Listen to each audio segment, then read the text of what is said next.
शिव के ऊपर एक बिल्व पत्रम शिव अर्पणम, कि शिव के ऊपर बिली पत्र क्यों चढ़ाया जाता है? हमें शिव से जुड़ना है,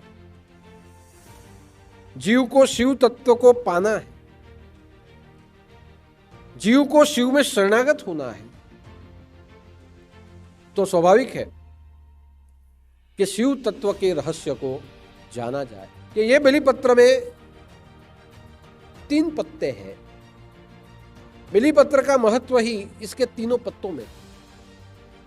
ऐसा कहा जाता है कि दाहिने पत्ते में विष्णु का वास पौराणिक रूप से, उसके बाएं पत्ते में ब्रह्मा का वास, और उसमें जो मध्य में जो पत्ती है इसमें शिव का वास। यानी जब आप बिलीपत्र को चढ़ाए तो आप समझ लीजिए कि इसमें तीनों देवों का पूजन हो जाता है, तीनों देवों का स्मरण हो जाता है। ये जो लिंग है यह ब्रह्मांड की प्रतिकृति है। पूरे ब्रह्मांड की रचना शिवलिंग है। ब्रह्मांड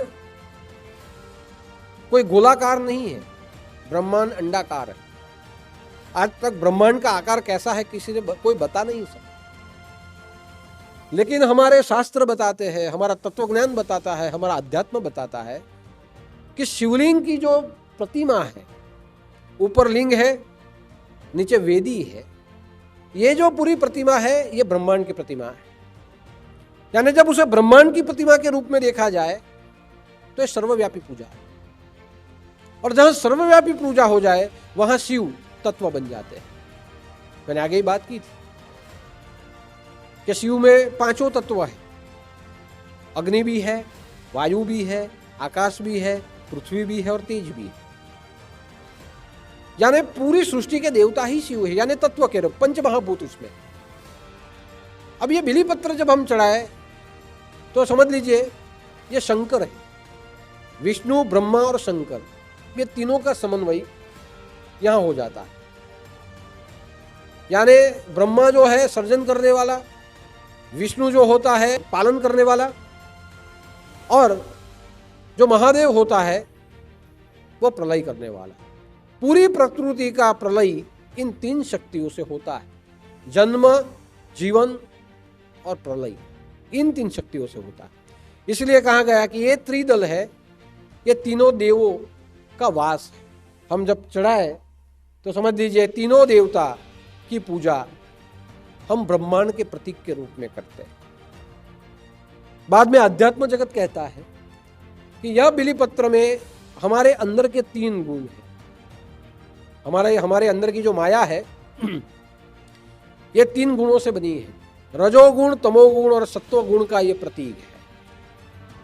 आप भगवान की पूजा करो, अगर आपने रजोगुण से की तो आपको वैभव मिलेगा, लेकिन कर्म का बंधन हो जाएगा। राजा जो पूजा करता था रजोगुण भाव से करता था, इसलिए राजा की पूजा राजसी पूजा बोली गई, राजोपचार पूजा, कि उसके पास जितना भी वैभव था वो वैभव को साथ में रखते हुए पूजा करता था।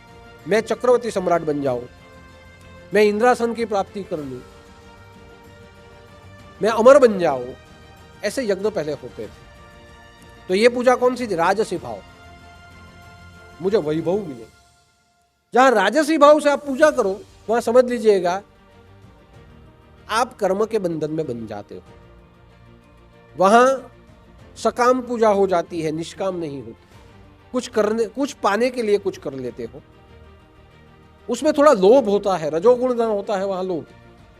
यानी मनोकामना वैभव से जब आप पूजा करो, कुछ मांगने के लिए करो, विलास के लिए जब करो, वो रजोगुण।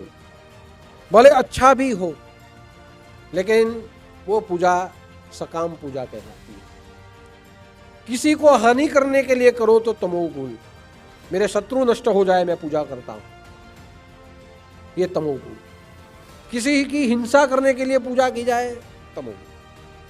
कुछ प्राप्ति के लिए किसी का जीव लिया जाए, किसी की हिंसा की जाए, किसी के जीवन को हानि दी जाए, यह तमोगुण। और तमोगुण से जो पूजा की जाए, यह पूजा पाप के बंधन में डाल देती है। रजोगुण से जो पूजा की जाए कर्म के बंधन में डाल देती है। इसलिए ध्यान रखिएगा कि कभी भी आप पूजा करो और इसमें आप बलि चढ़ाओ तो समझ लीजिएगा यह बलि पाप का कारण है।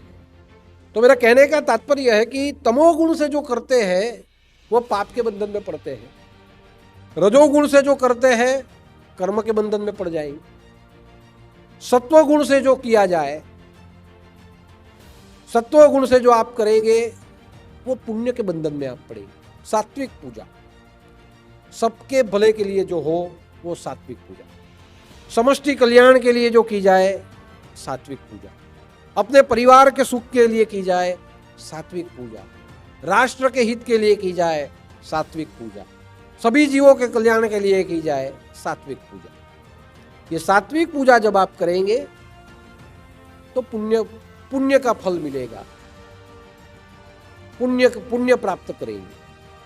यानी ये तीन जो गुण है, आध्यात्म शास्त्र कहता है हमारा मानव पिंड ये तीनों गुणों से बना हुआ है, यही माया है। हमारा स्वभाव ये तीनों से बना हुआ है, यानी सत्वगुण भी माया है। जहां करेंगे सबका भला तो होगा, लेकिन कई बार पुण्य का लोभ लगता है कि मैं ज्यादा से ज्यादा पुण्य करूं और मैं सुखी हो जाऊं।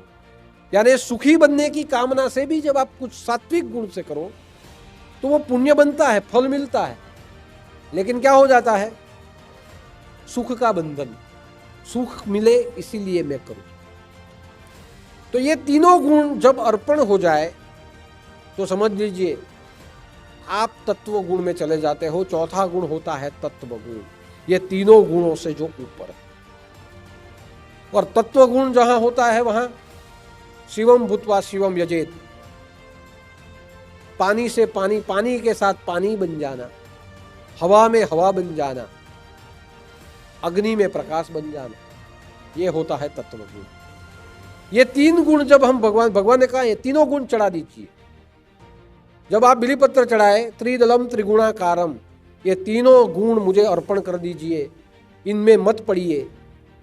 अगर मुझसे जुड़ना है तो तत्व गुण से जुड़िए, जीव शिव बनते हुए जुड़ जाए तो मेरी कृपा उसे प्राप्त हो जाएगी, मेरा सानिध्य उसे मिलेगा।